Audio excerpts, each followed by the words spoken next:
हाँ जी, next question is what volume of helium is needed to lift a load of 180 kg given that density of air is 1.29 kilogram per meter cube and density of helium is 0.18 kilogram पर metre cube.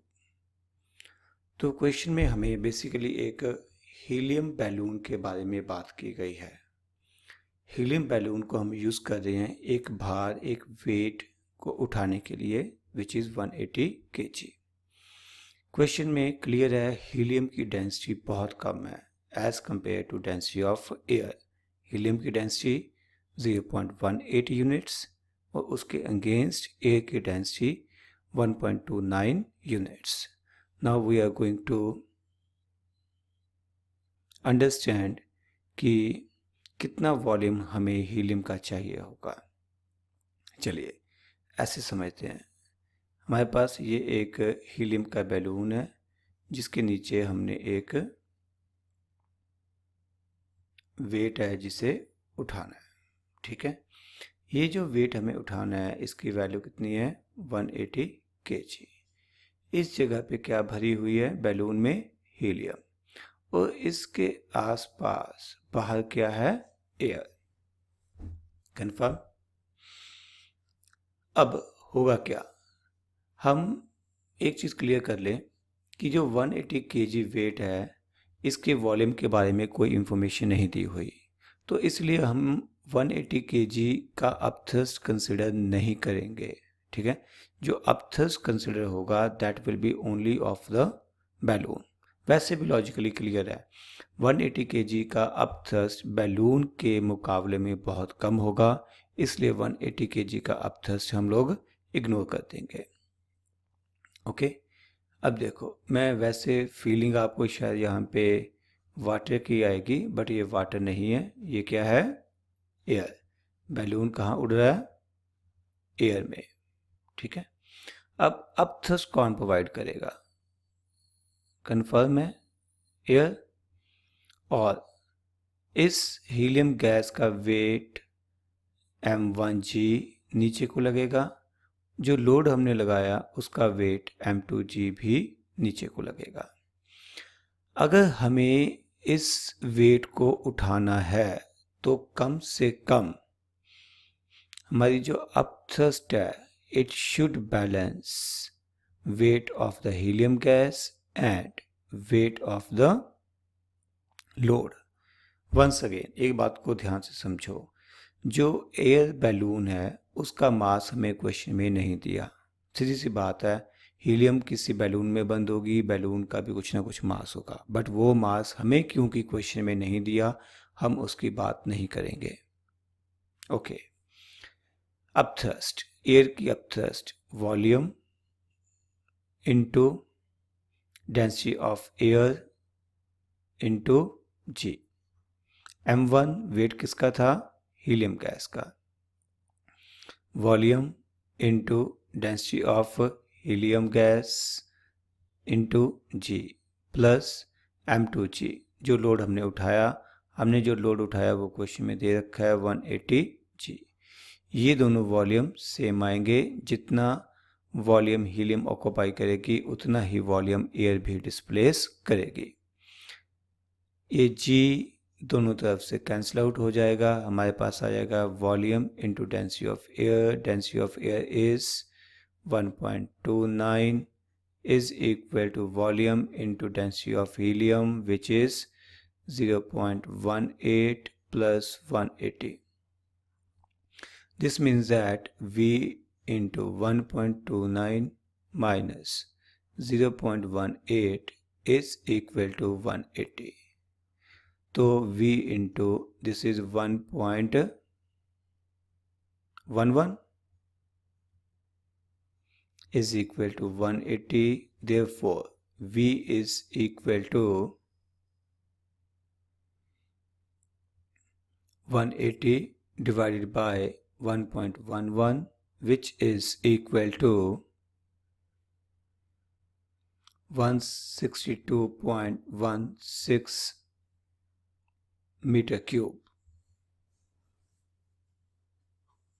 अच्छा, इसमें एक चीज़ ध्यान रखनी है, जैसे जैसे हम ऊपर जाएंगे, ठीक है, as the balloon moves in upward direction, वैसे वैसे density of the air will decrease, जिसकी वजह से ये term density of the air balloon will decrease, ये टर्म डिक्रीज करेगी तो यानी कि ये भी कम होगी, ये कम होगी तो ये भी कम होगी, यानी कि जो वॉल्यूम रिक्वायर्ड होगा वो इंक्रीज करेगा। तो जो याद रखना है वो क्या है कि with increase in height density of air will practically decrease, therefore जो वॉल्यूम रिक्वायर्ड है that will increase। हाँ जी, नेक्स्ट क्वेश्चन में हमें एक डायग्राम दे रखी है, उसी के ऊपर हम लोग ये सारे पैरामीटर्स लिखेंगे। आप एक काम कर सकते हैं, तब तक जो वैल्यूज़ दी हुई हैं उसे लिख लीजिए। फिलहाल वैल्यूज़ देख के आपको क्वेश्चन समझ नहीं आएगा, जैसे जैसे डायग्राम ड्रॉ करेंगे वैसे वैसे आपको स्टेटमेंट समझ आनी शुरू हो जाएगी।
हाँ जी, शुरू करते हैं।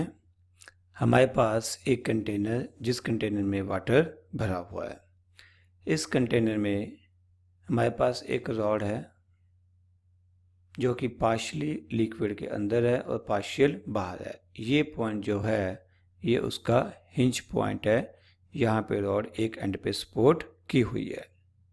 फाइन। अब ये रॉड फिलहाल इक्विलिब्रियम में है और हमें ये चेक करना है what is the condition for equilibrium, किस केस में रॉड इक्विलिब्रियम में होगी। हमें ये दे रखा है दिस एंगल इज थीटा, और इक्विलिब्रियम फाइंड आउट करने के लिए बेसिकली हमें इसी थीटा एंगल को फाइंड आउट करना पड़ेगा। क्वेश्चन में हमें L दी हुई है, L represent length of rod, जो H है वो लिक्विड का लेवल है, लिक्विड कितने लेवल तक है, दिस रिप्रेजेंट H। L जो है हमें क्वेश्चन में देख ये क्या दे रखी है, लेंथ ऑफ रॉड। क्लियर हो गया? शुरू करें। अब देखो बेटा, इस केस में क्या होगा, कौन कौन सी फोर्सेस यहाँ पर लगेंगी, एक वेट mg और दूसरा अपथ्रस्ट या बायोन्सी। अब अपथ्रस्ट कहाँ पे लगेगी, अपथ्रस्ट लगती है सेंटर ऑफ बायोन्सी से। सेंटर ऑफ बायोन्सी कौन सा पॉइंट होता है, वो हिस्सा जो लिक्विड में डूबा हुआ है उसका सेंटर ऑफ ग्रेविटी जो है that is called centre of buoyancy. अब अगर मैं ये दो पॉइंट्स लेता हूँ ए बी, चलो ये रॉड पूरी के लिए सी, जो यू है अपथ्रस्ट है वो ए बी के मिड पॉइंट से लगेगी, और जो वेट mg है वो कहाँ से एक्ट करेगा, पूरी रॉड के सेंटर ऑफ ग्रेविटी से, और पूरी रॉड की सेंटर ऑफ ग्रेविटी कहाँ पे लगेगी, at the mid point of A C. ठीक है, एक काम करते हैं, यहाँ से मैं ये एक डॉटेड लाइन ड्रॉ कर लेता हूँ ताकि हम परपेंडिकुलर डिस्टेंस समझ पाए। थोड़ा जूम कर लें फिलहाल। हाँ जी, अब बेटर हो जाएगा। तो क्योंकि इस केस में फोर्सेस का सम 0 नहीं हो सकता। सही लिखा है या गलत लिखा है? एक्चुअली मैं यहाँ पर सिर्फ दो फोर्सेस की बात कर रहा हूँ, ये दोनों का सम 0 नहीं होगा। वाई? क्योंकि इस बार क्या लगेगा? रिएक्शन। कहाँ पे? हिंज पे लगेगा। तो उस रिएक्शन की वजह से दोनों फोर्सेस का सम 0 नहीं होगा, यानी कि U will not be equal to mg। तो फिर क्या होगा? फिर एक ही पॉसिबिलिटी बचती है, वो क्या है? Sum of torques about the hinge will be 0, क्योंकि रिएक्शन की वजह से कोई भी टॉर्क एक्ट नहीं करेगा। Reaction is acting at axis of rotation, और जो भी फोर्स एक्सिस ऑफ रोटेशन से पास करती है उसकी वजह से कोई भी टॉर्क एक्ट नहीं करता। ओके, अब दो फोर्सेस, एक mg ए पॉइंट के अबाउट बॉडी को किस तरफ घुमाने की कोशिश करेगी? इस तरफ, मीन्स क्लॉकवाइज। और जो अपथ्रस्ट है वो इस रॉड को उल्टी तरफ घुमाने की कोशिश करेगी, मीन्स एंटी क्लॉकवाइज। तो अब ये दो टॉर्क्स इक्वल एंड अपोजिट होंगे, यानी कि torque due to upthrust will be balanced by torque due to mg। अब अपथ्रस्ट का torque force into perpendicular distance. Upthrust के लिए ये परपेंडिकुलर डिस्टेंस आएगा। ये परपेंडिकुलर डिस्टेंस कैसे निकालना है? ये लेंथ कितनी आएगी? AB का हाफ, और ये क्या आ जाएगी? साइन थीटा वाला कंपोनेंट, यानी कि ये हिस्सा कितना आएगा? AB/2 into sine theta. Means upthrust के लिए जो परपेंडिकुलर डिस्टेंस होगा वो कितना होगा? AB/2 into sine theta. अब बात करते हैं mg के लिए टॉर्क, सॉरी mg की वजह से torque, mg into perpendicular distance, mg into perpendicular distance. ये हमारे पास आ गया perpendicular distance from the axis of rotation for mg। अब A से लेकर D तक पॉइंट देखते हैं। ये पूरी लेंथ का हाफ होगा। पूरी लेंथ कितनी थी? AC। मीन्स यहाँ पर कितना आएगा? AC/2, ठीक है।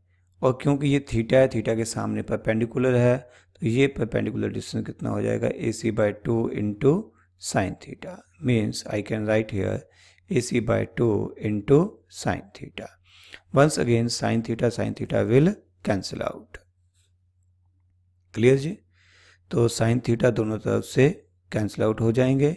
हमारे पास क्या बचेगा? अपथ्रस्ट इंटू, मेरे ख्याल से 2 भी कैंसिल आउट हो जाएगा, थोड़ा आसान हो जाएगा। Upthrust into AB is equal to mg into AC। हो गया जी? अब अपथ्रस्ट और mg की वैल्यू पुट करनी रह गई। अपथ्रस्ट कैसे पुट करेंगे? अपथ्रस्ट क्या होती है? Wait of the liquid displaced by the body. चलिए देखते हैं कैसे कैलकुलेट हो सकता है। Upthrust density of water into area of cross section into वो लेंथ जो यहाँ पर इमर्स्ड है। एक काम करते हैं, एरिया ऑफ क्रॉस सेक्शन को स्मॉल a लिख लेते हैं ताकि कन्फ्यूजन ना हो। यहाँ पर भी a सिंबल यूज किया हुआ है, तो ये हो गया, ये रिप्रेजेंट कर रहा है volume into density into g into AB।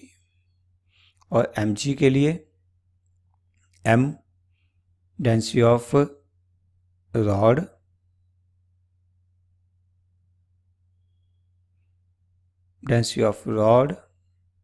इसे रो r लिख लूँ, density of rod into area of cross section into पूरी लेंथ कितनी हो गई? AC। g वैसे का वैसे आ जाएगा, मल्टीप्लाई बाय AC। g दोनों तरफ से कैंसिल आउट हो गया, A भी दोनों तरफ से कैंसिल आउट हो गया। डेंसिटी ऑफ वाटर हमारे पास फिक्स्ड है। डेंसिटी ऑफ वाटर कितनी है? 1000 इंटू यहाँ पे कितना आ गया? AB² is equal to